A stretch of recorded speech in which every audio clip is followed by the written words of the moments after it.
professora começou a retirar as crianças por uma pequena janela que dava para o corredor da creche. Enquanto ela salvava essas crianças da forma mais veloz que conseguia, Damião foi em direção a ela e a professora lutou com ele.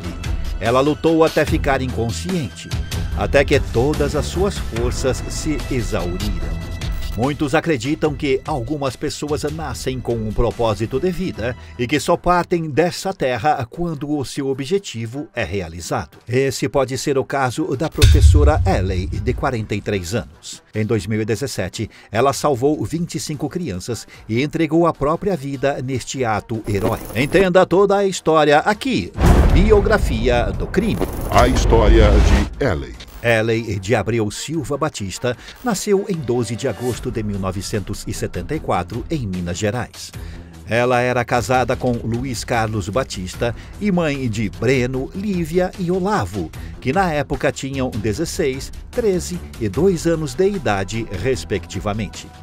Ellie tinha vivido um trauma em sua vida quando, em 2005, seu primeiro filho, de apenas 4 anos de idade, se afogou e perdeu sua vida num clube. Isso abalou profundamente a vida da professora, que só encontrou forças para seguir em frente, dedicando a sua vida a educar e cuidar dos seus alunos.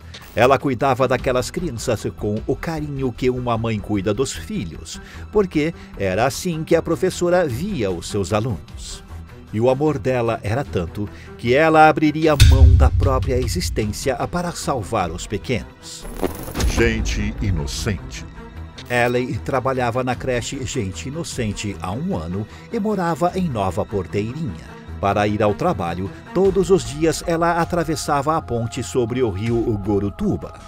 Ela era uma professora muito dedicada e, mesmo com problemas nas cordas vocais, ela se empolgava e incentivava os alunos nas brincadeiras. Ela não perdia nenhuma gincana da escola. Desde criança, Ellie gostava de ensinar. A amiga dela, chamada Gilzane, contou que Ellie ensinou ela a ler quando elas ainda eram pequenas e que Ellie gostava de brincar de escolinha. Essa mesma amiga também lembra que Ellie era muito bondosa, pois a casa dela era a única da rua que tinha uma televisão colorida. Então, Ellie abria a janela para seus coleguinhas assistirem os programas de cima da árvore. Na fase adulta, a mulher continuou com esse jeito gentil. Edna Cardoso, que estudou na mesma sala que Ellie na época escolar, descreveu a professora como sempre tendo um sorriso no rosto e um coração generoso. E isso ficou explícito e gravado na memória de todos os moradores da região quando a professora fez um ato nobre que a tornou uma mártir da luta pela educação e pelo amor à vida. O crime. Ela jamais deixaria os alunos para trás. Foi o que a professora de Educação Física, Evani Cunha, disse a respeito de Ellie após a tragédia que aconteceu na creche, no dia 5 de outubro de 2017. Uma quinta-feira aparentemente comum se tornou um cenário de horror no município de Janaúba, em Minas Gerais. Moradores ouviam sirenes e uma movimentação intensa acontecia em frente à creche Gente Inocente. Estava evidente que tinha acontecido alguma coisa. O tumulto e a gritaria denunciavam isso, mas nenhum morador estava preparado para o evento chocante que tinha acontecido naquela manhã. O tumulto escondia um acontecimento triste e chocante. 14 pessoas, sendo 10 delas crianças, tinham perdido as suas vidas pelas mãos de um homem desequilibrado e cruel, que tinha planejado partir desse mundo e levar junto várias pessoas que nada tinham a ver com os seus problemas. Damião Soares dos Santos, de 50 anos, planejou e colocou em prática um massacre terrível que teve como alvo crianças e funcionários da creche, na qual ele trabalhava desde 2008. Ele tinha férias acumuladas e tirou 3 meses de férias. Depois foi levar um atestado dizendo que estava passando mal e cometeu essa barbaridade. Nenhuma autoridade podia imaginar que isso poderia vir a acontecer, disse Carlos Isaildon Mendes, prefeito de Janaúba na época. No dia da tragédia, Damião foi à creche por volta das 9h40 da manhã, dizendo que queria conversar com a diretora e levar um atestado médico, mas seus planos eram outros. Dentro da instituição, ele trancou 2 salas de aula para que ninguém conseguisse fugir. Então, ele pegou um galão de gasolina que estava dentro de uma bolsa, foi até uma sala de recreação da creche e jogou o líquido inflamável nele mesmo e nas pessoas que estavam no lugar. Várias eram crianças. Ele ateou fogo nele e nos outros, e em chamas tentou se aproximar das crianças, querendo abraçá-las para queimá-las. Nesta sala estava Ellie. Ela era professora do maternal, cuidava de crianças que tinham entre 2 e 4 anos de idade, e havia 16 crianças no local no momento do ataque. Quando se deu conta do que estava acontecendo, a professora começou a retirar as crianças por uma pequena janela que dava para o corredor da creche. Enquanto ela salvava essas crianças da forma mais veloz que conseguia, Damião foi em direção a ela e a professora lutou com ele. Ela lutou até ficar inconsciente, até que todas as suas forças se exauriram. Nessa luta heróica, a professora também foi incendiada. 90% de seu corpo foi queimado e ela perdeu a sua vida horas após o ataque. Jéssica Morgana e Geni Oliveira, funcionárias da creche, também tentaram impedir a ação de Damião e elas também perderam as suas vidas. 10 crianças, 3 professores e o próprio autor do crime perderam as suas vidas nessa tragédia. 4 alunos morreram durante o ataque.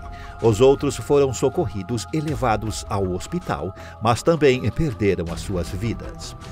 O hospital que recebeu os feridos estava numa situação tão crítica de infraestrutura que mal tinha analgésicos e doações foram pedidas na época. Além da precariedade do hospital, a própria creche não tinha uma boa estrutura e quem ajudou a apagar o fogo foram os próprios moradores com baldes de água. E se você está acompanhando a história até aqui, considere deixar um valeu demais para ajudar o nosso trabalho e produção de conteúdo. Obrigado!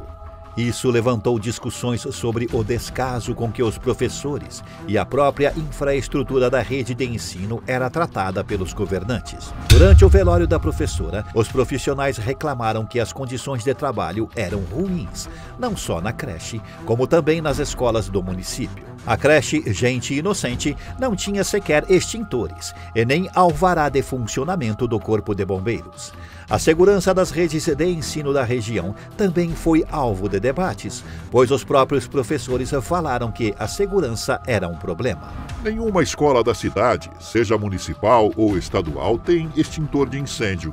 Nós, professores, trabalhamos em condições muito ruins na cidade. Creches e escolas não têm estrutura, muito menos segurança. Declarou a professora de matemática Maria José Nogueira, que era amiga de Ellie. A prefeitura confirmou que na creche não havia extintores de incêndio. E mesmo sem um posicionamento oficial, ficou óbvio que a segurança também era um problema, já que a única segurança da creche Gente Inocente só acontecia à noite e era feita pelo próprio autor do crime. Mas ninguém percebeu que o comportamento de Damião era estranho. Damião Picolé. Não, porque não era. A família disse que ele tinha transtorno mental e o homem até já tinha se consultado no Centro de Atendimento Psicossocial, o CAPS, em 2014. Ao que se sabe, ele não seguiu com o tratamento e foi em apenas uma consulta. Mas o que ele transmitia às pessoas não era a imagem de um homem transtornado. Ele era alguém muito comum. Ele tinha o apelido de Damião Picolé, pois vendia picolés nas horas vagas. E o próprio galão que ele usou para levar a gasolina e cometer o crime era algo que ele usava para refrigerar os picolés que ele vendia. O delegado Bruno Fernandes Barbosa, responsável pelo caso, declarou que Damião sofria de delírios e mania de perseguição. O crime dele coincidiu com o aniversário de 3 anos da morte de seu pai. O delegado disse que em 2014, ele saiu de casa porque tinha mania de perseguição. Achava que a mãe e outras pessoas estavam envenenando a comida dele, e isso estaria provocando uma doença gástrica nele.